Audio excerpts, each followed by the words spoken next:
2 Crônicas, capítulo 6, versículos 18. É uma pergunta. Mas, na verdade, habitará Deus com os homens na terra? Eis que os céus e o céu dos céus não te podem conter, quanto menos esta casa que tenho edificado? Então, eu vou ler mais uma vez, é uma pergunta. Mas, na verdade, habitará Deus com os homens na terra? Eis que os céus e os céus dos céus não te podem conter, quanto menos esta casa que tenho edificado. Amém, queridos? Então, nós lemos aqui uma pergunta, e na realidade quem está fazendo essa pergunta, lá no livro de Crônicas, no livro de 2 Crônicas, é o rei Salomão. Salomão, ele era filho do rei Davi, ele foi, na prática, o terceiro rei em sucessão. Salomão, ele na sequência de reis que Israel tem na sua história, ele seria o terceiro, desconsiderando um rei ali que tentou usurpar o trono entre Saul e Davi, mas nós consideramos como Saul o primeiro rei, Davi como o segundo rei constituído sobre a nação de Israel, e Salomão, o filho de Davi, o terceiro rei. Eu não sei se todos sabem, Salomão ele foi aquele filho, foi um filho que Davi teve com Batseba, aquela que ela era mulher de Urias. Ele não é o primeiro filho que ela teve com ele. Davi teve um filho com Batseba, que depois veio a morrer, e depois nasce Salomão. E Salomão se tornou rei de Israel. Tudo isso dentro de um cenário complexo, com ciúmes de outros filhos, enfim, e até que ele toma o poder. Mas onde nós queremos chegar aqui no ponto da história? Na realidade, o rei Salomão, ele acaba de ter construído o templo, o famoso templo de Salomão, que foi construído lá em Israel. Salomão, ele termina de construir o templo, ele faz agora um momento de entrega desse templo. Ele vai dedicar o templo a Deus, ele faz um encontro, as pessoas se reúnem ao redor do templo. A Bíblia nos mostra que ali foi feita uma plataforma de metal, uma plataforma ali que deve dar mais ou menos uns 2,5 metros por 2,5 metros, com 1,5 metro de altura, e Salomão sobe naquele altar de metal, e ali ele adora a Deus diante de toda a nação. Ali ele fala das coisas que Deus vinha fazendo na vida dele. Ali ele fala que o pai dele, o rei Davi, que havia servido a Deus com um coração desprendido, com amor, que errou, lógico, nós não vamos entrar no mérito, nem Salomão entra nesse mérito, mas ele fala que na vida de Davi, Deus havia feito uma promessa, e Davi, num determinado ponto da vida dele, voltando na história, daquilo que Salomão fala no seu discurso, o rei Davi tem um momento que ele olha para a Arca da Aliança, aquela arca que foi construída no deserto por Moisés, quando eles saíram do Egito, quando eles andaram pelo deserto em direção à terra prometida. Ali no deserto eles construíram uma arca, Moisés colocou essa arca dentro do tabernáculo que Deus orientou eles a construírem, e quando eles finalmente chegaram na terra de Canaã, 40 anos depois, eles entraram na terra, aquela arca foi levada pelos filisteus, e depois Davi consegue recuperar aquela arca, e aí eles montam uma tenda num lugar diverso, diferente. O tabernáculo já não existia mais, e ali era uma tenda onde ficava a Arca da Aliança. E Davi olha para aquela situação, ele olha a Arca do Senhor, que era uma simbologia da presença de Deus no meio do povo. Eles olhavam para aquela arca, eles lembravam das promessas que Deus havia feito, eles sabiam que muitas vezes Deus havia manifestado a sua presença através daquele objeto, daquela arca. Então eles olhavam para aquela arca, eles viam a presença de Deus naquele lugar. E Davi olha para aquela tenda e ele fala: poxa, não é justo, eu moro num palácio, eu moro numa casa bem construída, e o meu Deus, a Arca da Aliança, mas na cabeça dele, como se fosse o próprio Deus, ele está falando: o meu Deus habita numa tenda, isso não está certo, eu deveria fazer algo bom, algo bonito, algo que fosse digno, que fosse algo que trouxesse pelo menos um respeito à dignidade que Deus tem. Davi, ele se preocupou em que ele morava num lugar muito melhor do que a Arca da Aliança estava condicionada, e ele decide fazer um templo. Ele fala: eu vou fazer um templo para o Senhor, algo grandioso, nunca visto antes, porque o Deus que eu sirvo merece habitar num templo. Talvez no coração de Davi era essa forma como ele enxergava. E Deus, ele não rejeita a ideia, porque Deus recebe esse ato de adoração através da vida de Davi, do coração de Davi. O coração de Davi queria colocar aquela arca num lugar digno, num lugar suntuoso, algo que representasse a casa de Deus. Ele chama isso de casa de Deus mais para frente. E Deus, ele não permite Davi fazer isso. Inclusive no discurso de Salomão, aqui no capítulo 6 de 2 Crônicas, ele vai tocar nesse assunto. Ele vai falar, olha, mas Deus não permitiu que meu pai fizesse, que Davi fizesse, porque Davi, ele havia se envolvido em muitas guerras, as suas mãos estavam sujas de sangue, sujas de morticínio, e Deus fala, olha, as suas mãos estão sujas, você não vai fazer, mas o seu filho vai. Então Deus, ele delega a construção daquele templo que estava no coração de Davi para Salomão, e isso se cumpre. E Salomão fala no seu discurso, assim como Deus, assim como o Senhor havia dito ao meu pai, né, ao rei Davi, assim ele cumpriu, e cumpriu na minha vida. Quer dizer, Salomão, ele está reconhecendo que ele teve o privilégio de construir aquele templo. Ele faz um templo magnífico, como nunca foi visto.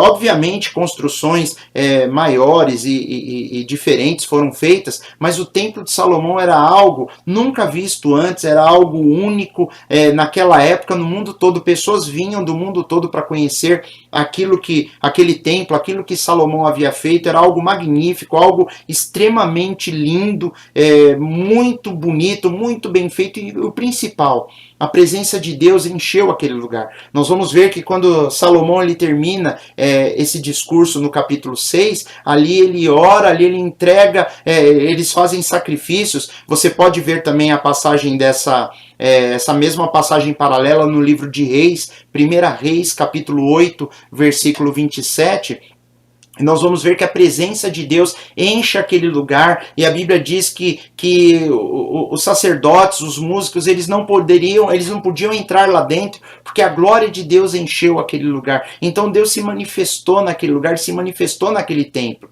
Mas o que chama a atenção no que eu queria compartilhar com vocês hoje, é que em todo o discurso de agradecimento a Deus por ele ter permitido, dado condições de que Salomão fizesse aquilo para ele, Salomão estava extremamente feliz por poder fazer aquilo. Foram feitos holocaustos ali como nunca foi feito antes. Eles ofereceram sacrifícios a Deus naquele dia como nunca foi feito. E a Bíblia diz que desceu fogo do céu, e novamente aquele fogo, ele acendeu o fogo do altar, e o templo se encheu com a presença de Deus, porque isso já havia acontecido antes. Quando Moisés construiu o tabernáculo no deserto, e a hora que eles apresentaram aquilo a Deus e Arão orou, desceu o fogo do céu e acendeu a chama do altar. E Deus havia dito que aquela chama jamais deveria se apagar. Mas infelizmente a história de Israel mostra que aquilo um dia se apagou. E agora Salomão reconstrói o templo, e a presença de Deus enche aquele lugar, desce fogo do céu, e aquele fogo incendeia o altar, e ali começa de novo uma nova fase da história de Israel, onde a presença de Deus está ali no templo. E é interessante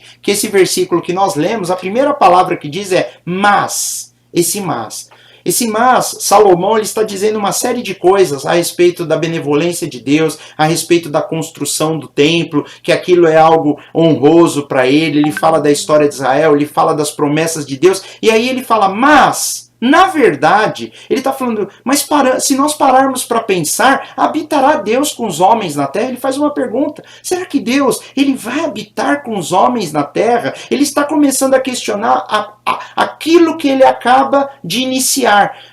Ele não está se vangloriando, eu estou fazendo uma casa, agora Deus vai morar aqui, agora Deus vai ficar aqui à vontade. Ele está falando, não, mas vamos parar para pensar. Na verdade, habitará Deus com os homens na terra? Será que Deus vai habitar com os homens na terra? É uma pergunta pertinente. Salomão, querido, Salomão reconhece a insignificância dos homens diante de Deus. Salomão ali, ele sabe que mesmo ele sendo rei, ele é igual a qualquer pessoa da face da terra que não seja rei. Qualquer pessoa que não tenha título, os homens. O homem é uma categoria, o ser humano é algo insignificante perto de quem é Deus. Obviamente, a Bíblia nos mostra em todos os lugares que Deus nos ama. Ele nos tem como objeto do seu amor. Deus, ele quer, ele ama o homem, ele quer abençoar a vida do homem, ele quer estar próximo do homem. Na realidade, Deus ele quer estar conosco o tempo todo, ele quer caminhar conosco, assim como no Éden. A Bíblia diz que Deus colocou o homem no Éden, e ali no Éden ele ia passar a tarde com o homem, ele tinha encontros diários. Deus ele gosta de estar junto, ele ama o ser humano, ele ama o objeto da sua criação, né? Ele ama, ele tem amor naquilo que é a sua criação, no homem que foi criado, porque é a sua imagem, a sua semelhança. O homem, ele pode ser um companheiro de Deus, não que Deus estivesse sozinho, que ele nunca esteve. Deus, ele sempre foi pleno e completo em si mesmo. O Deus Pai, o Deus Filho e o Deus Espírito Santo, eles são plenos em si mesmo.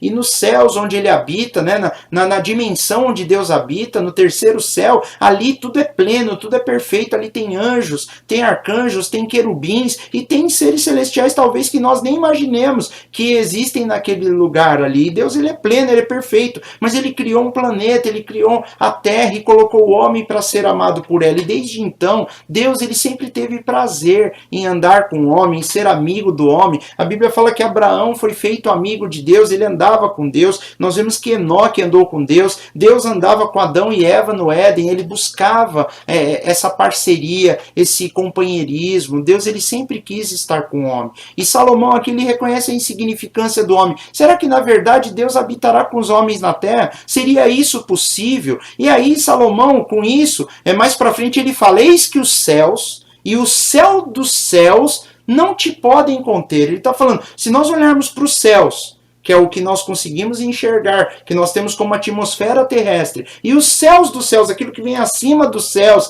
quer dizer, todo o universo, e talvez até numa revelação mais profunda do Espírito Santo, até aquilo que é invisível aos nossos olhos, que deva ser algo muito gigante, muito grande, ele fala, tudo isso não podem conter a Deus. Se nós estamos falando de coisas que beiram o infinito, ou talvez sejam infinitas, como muitos físicos defendem a ideia que o espaço sideral ele é infinito, né? O universo é limitado dentro de um espaço infinito, ou que existam, enfim, múltiplos universos. Não vamos entrar no mérito, mas em algum ponto acredita-se que existe um espaço infinito.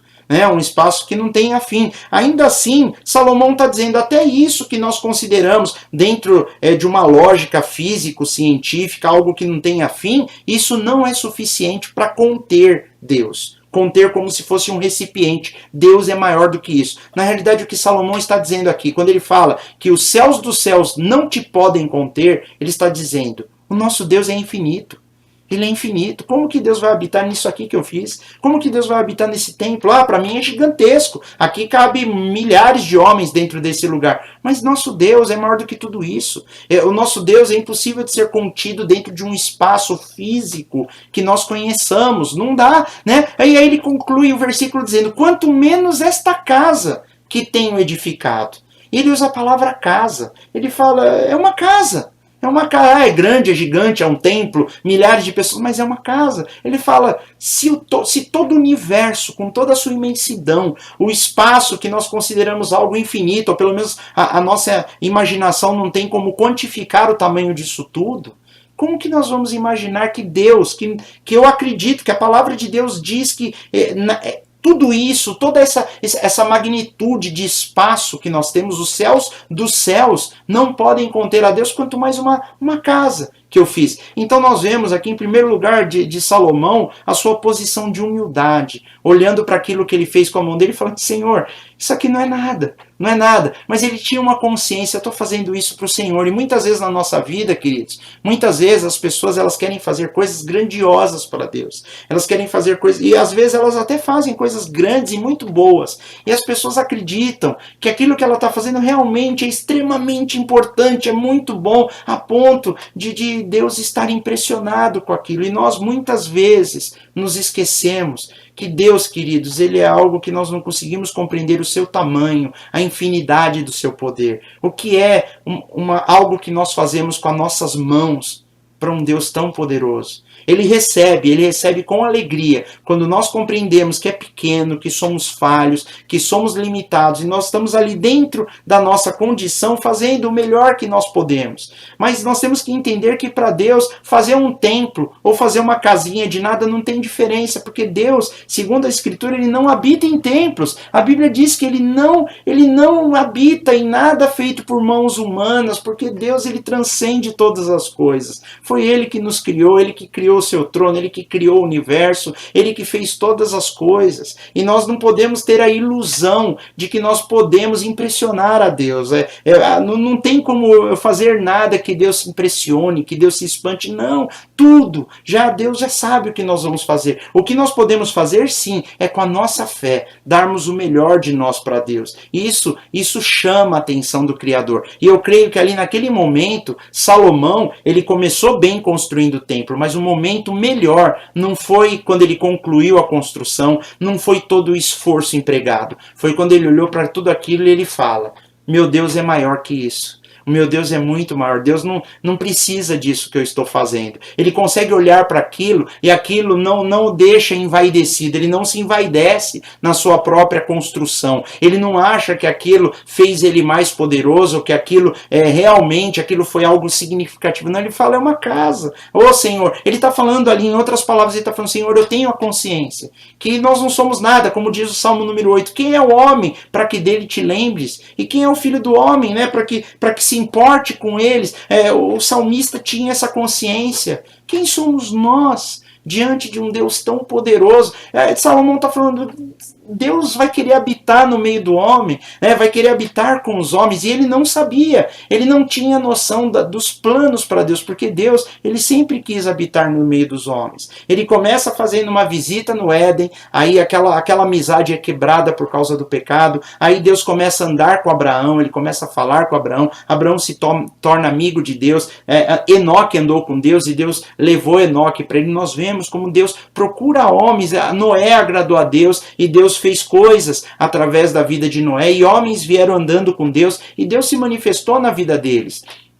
A primeira oportunidade que Deus reuniu uma nação, tirando aquele povo do Egito, ele cria no meio do povo a sua presença através da Arca da Aliança, que era a presença de Deus, e ali Deus ele se manifesta no meio do povo, e Deus ele está mostrando, ele está dizendo para a humanidade que ele quer retomar isso que foi quebrado lá atrás pelo pecado. E agora, Salomão, através do templo, o tabernáculo de Moisés foi destruído, foi desfeito, Davi fez um tabernáculo bem simplesinho para colocar a Arca da Aliança, agora isso foi desmanchado, a arca que simboliza a presença de Deus foi tirada do tabernáculo de Davi, foi colocada agora no templo que Salomão fez. Começa uma nova etapa onde Deus desce o fogo do céu, enche o altar de fogo, os sacrifícios começam, o templo foi cheio com a presença de Deus, e Deus mostrou mais uma vez que ele queria habitar no meio da nação de Israel. E aí Salomão, dentro desse discurso, fala essa coisa tão significativa.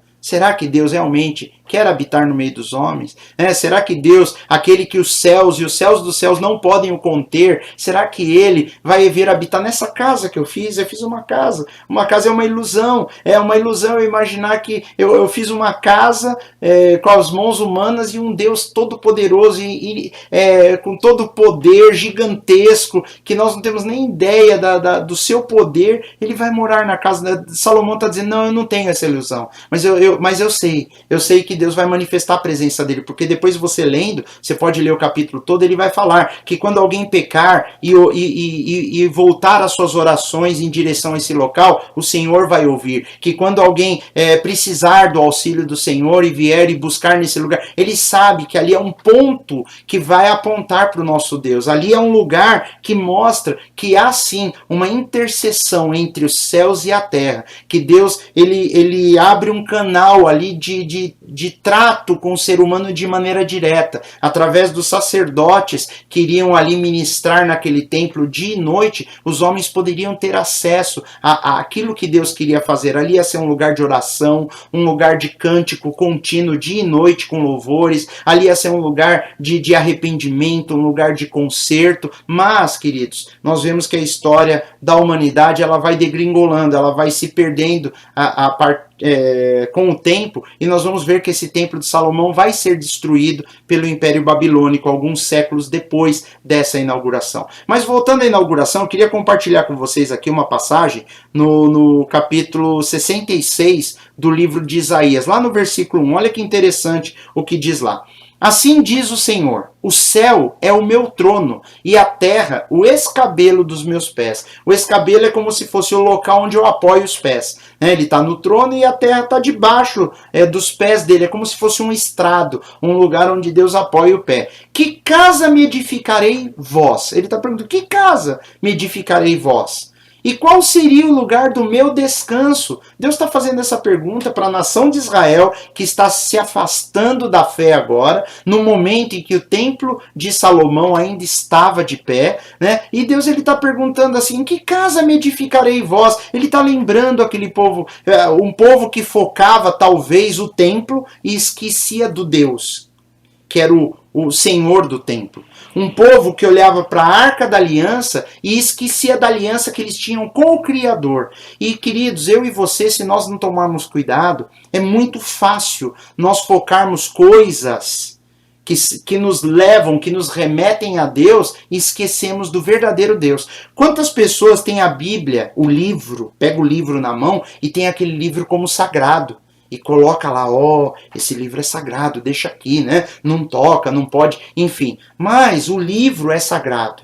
Mas o que está escrito nele a pessoa não tem a menor ideia. E a vida dela não é consagrada a Deus. Então a pessoa ela tem um zelo exagerado em coisa. Isso não pode, nós não podemos falar assim. Olha, não sei o quê. Mas a vida está longe de Deus.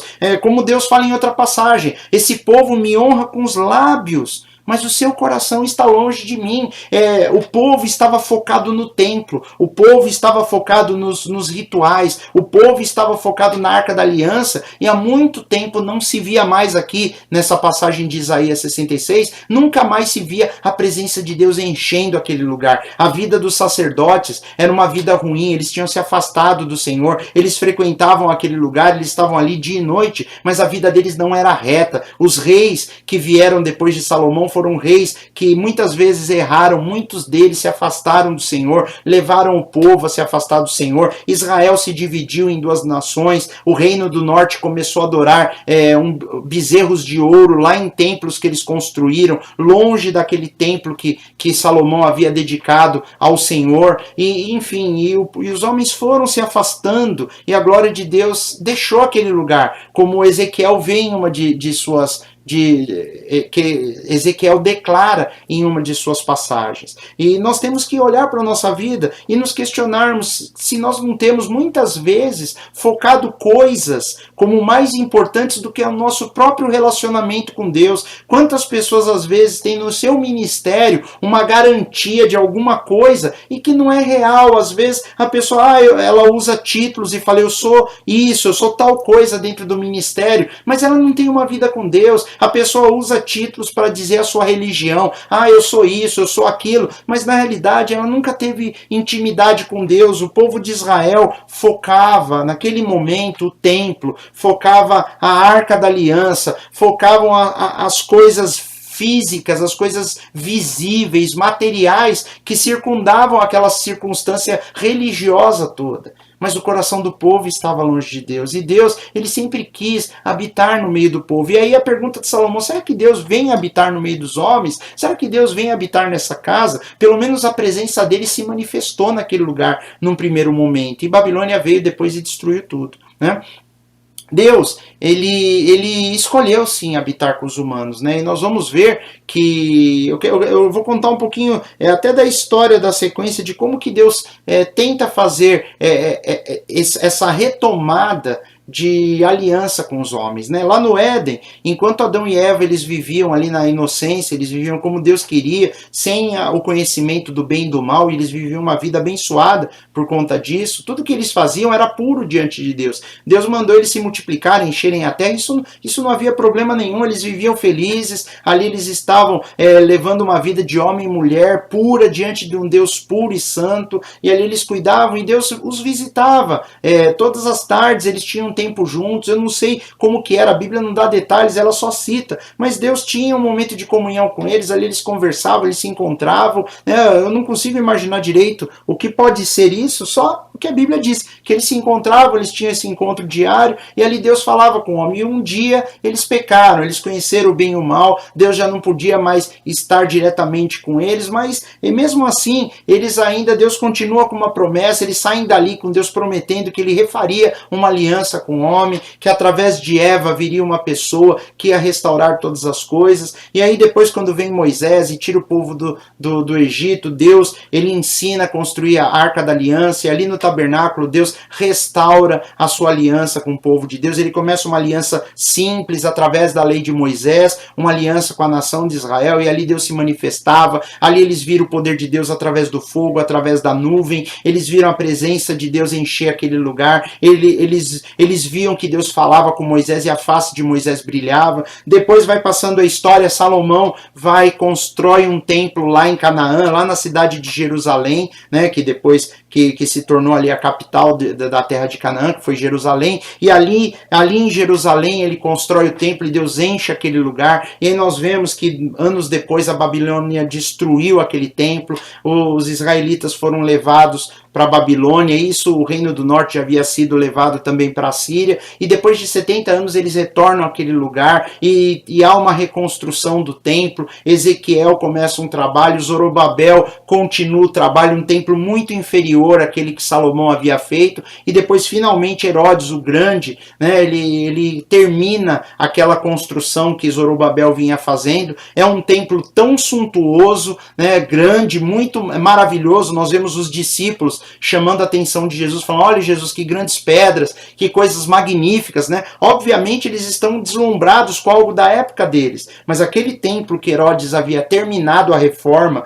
que era de Zorobabel e de Ezequiel, aquele templo ali, ele já não era tão bonito, tão belo e tão poderoso quanto o que Salomão havia feito, mas mesmo assim chamava muito a atenção. E Jesus, ali ele fala, vocês estão vendo tudo isso? Não ficará pedra sobre pedra, que não seja derribada, né? Então aquele templo não tinha a presença de Deus, nós não vemos em nenhum lugar da história, o segundo templo que Herodes conclui, nós não vemos a glória de Deus se manifestar naquele lugar, mas algumas coisas nós vemos, por exemplo, Zacarias, que foi o pai de João Batista, ele entrou dentro do Santo dos Santos, né? Ele era um sacerdote, e ele foi sorteado naquele ano para entrar lá e oferecer um sacrifício dentro do templo, e lá dentro aparece um anjo para ele, e diz para ele que a mulher dele, Isabel, teria um filho, né, sendo na velhice dela, eles eram velhos, e ali o anjo aparece para ele e manifesta a vontade de Deus. Então ali dentro daquele lugar ainda havia o contato de Deus com os homens, apesar da Arca da Aliança não estar mais lá desde a época que a Babilônia destruiu o templo de Salomão.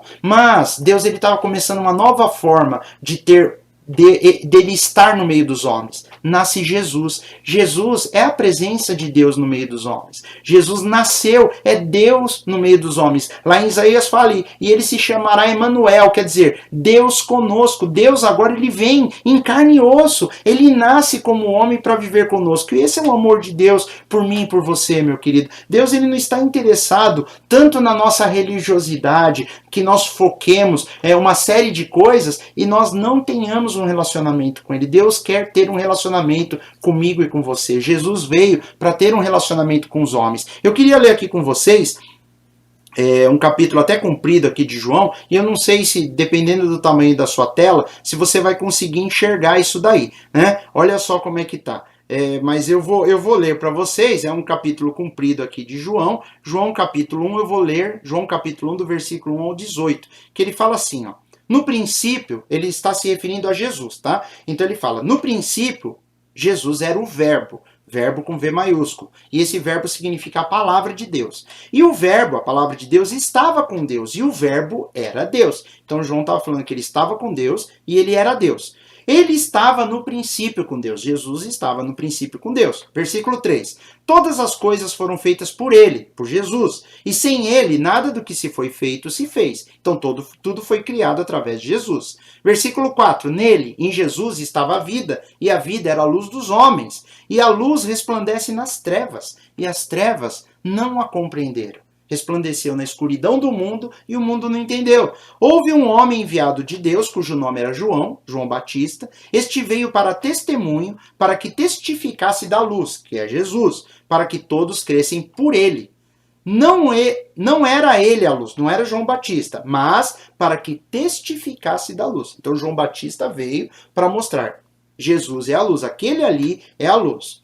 Ali estava a luz verdadeira, em Jesus, que ilumina todo homem que vem ao mundo. Jesus é a luz. E aí olha o versículo 10. Estava no mundo. Lá no versículo 1 ele disse que o verbo era Deus. Então ele está falando que o verbo, que era Deus, estava no mundo. Ele estava, ele veio. Finalmente Deus veio em carne e osso. Lá no Éden ele visitava Adão e Eva. Mas em Jesus Deus veio. Ele veio ao mundo e não ao mundo Éden. Ele veio ao mundo caído, ele veio no meio de homens pecadores, homens como eu e você, pessoas que caíram, que se perderam, pessoas que sofriam, pessoas que viviam fazendo mal e viviam do mal de outras pessoas. Deus, ele veio andar no meio das pessoas, ele veio sentir o cheiro que nós sentimos, ele veio sentir o frio e o calor que nós sentimos, ele veio sentir a fome, ele veio sentir na pele o que é ser um ser humano normal, porque ele veio em forma de homem, ele estava no mundo, o mundo foi feito por ele, e olha que interessante, o mundo não o conheceu. Não conheceu, as pessoas conheciam Jesus, mas não conheceram ele como Deus, como o verbo. E continua, versículo 11, veio para o que era seu, e os seus não receberam. Falando até, inclusive, da aliança que Deus tinha com a nação de Israel. Nessa época, Deus ainda não tinha uma aliança explicitamente aberta com os gentios, com todos os homens. Mas ele veio porque era seus, e os seus não receberam. Mas, aí ele fala, a todos quanto receberam, quer dizer, aqueles para quem ele foi não receberam, mas hoje todos quanto receberam, deu-lhes o poder de serem feitos filhos de Deus, aos que creem no seu nome. Aos que não nasceram, os quais não nasceram do sangue, nem da vontade da carne, nem da vontade do homem, mas do próprio Deus. Eles nasceram de Deus. E aí ele continua no versículo 14, olha só. E o verbo se fez carne e habitou entre nós.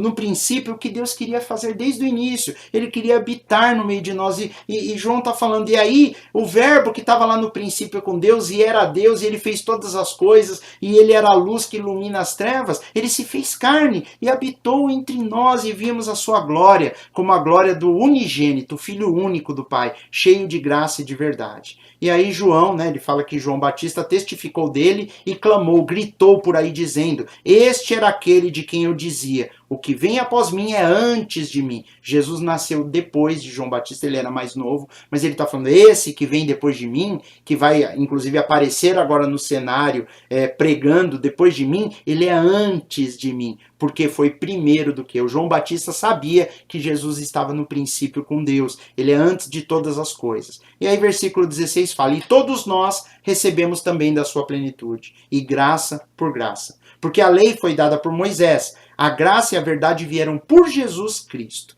E ele termina assim no versículo 18. Deus nunca foi visto por alguém, nunca. O Filho unigênito que está no seio do Pai, esse o revelou. Então ele fala que Deus veio, em forma de homem, Jesus veio e revelou o Pai para nós. E Deus cumpriu o desejo dele que ele queria em Jesus. Mas aí acontece algo. Aí Jesus, ele anda lá no meio do templo, os homens estão admirados com o templo, e eu acho muito interessante, eu separei essa passagem aqui para vocês, olha que bacana. Mateus 12:6, 12:6. Jesus diz assim, pois eu vos digo que quem está aqui, que está aqui quem é maior do que o templo. Olha que interessante, Jesus entrou nesse mérito. Tem um outro lugar que ele fala, aqui está quem é maior que Salomão, o rei Salomão. Ele já, em outro lugar ele vai dizer, eu sou maior que Salomão. Mas agora ele está falando, tem alguém aqui que é maior que o templo. É maior que o templo porque ele é verdadeiramente a habitação de Deus. Ele é o próprio Deus na terra. Ele é maior do que o templo. E é muito interessante Jesus falar sobre isso. E aí, algumas pessoas podem dizer, puxa, mas Jesus que era maior que o templo, ele era a presença de Deus, ele morreu, ressuscitou, subiu aos céus. E mais uma vez agora, o templo de Deus não existe. Deus foi embora. E agora nós estamos sozinhos? Não. Jesus falou, eu vou embora e eu enviarei o Consolador. Eu enviarei o Consolador.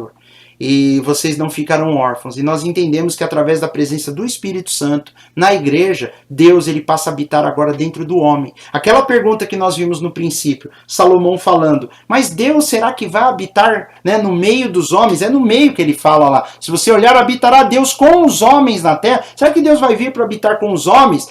Salomão fez uma pergunta, eu vou responder não, Salomão. Deus no futuro, ele não iria habitar com os homens. A Bíblia nos mostra que ele habitaria por um bom tempo na igreja, dentro dos homens, através do Espírito Santo. Ele veio em carne como Jesus, mas depois ele habitou dentro dos homens. E interessante que a primeira vez que o Espírito Santo veio habitar como habitação, como templo de Deus nos homens, os homens estavam reunidos num só lugar. E ali veio um fogo do céu, veio um vento veemente e foram vistos como línguas repartidas de fogo que pousava sobre eles. E eu falei para vocês, no dia em que Salomão inaugurou o templo, naquele dia desceu fogo do céu e aquele fogo encheu o altar do sacrifício e a casa ficou cheia com a glória de Deus. E naquele dia que aqueles homens estavam reunidos em nome de Jesus, naquela primeira vez desceu fogo do céu e aquele fogo encheu aqueles homens. E algumas pessoas podem perguntar, por que esse fogo nunca mais foi visto? Porque da mesma forma que o primeiro fogo encheu a igreja, né, da mesma forma que o primeiro fogo encheu lá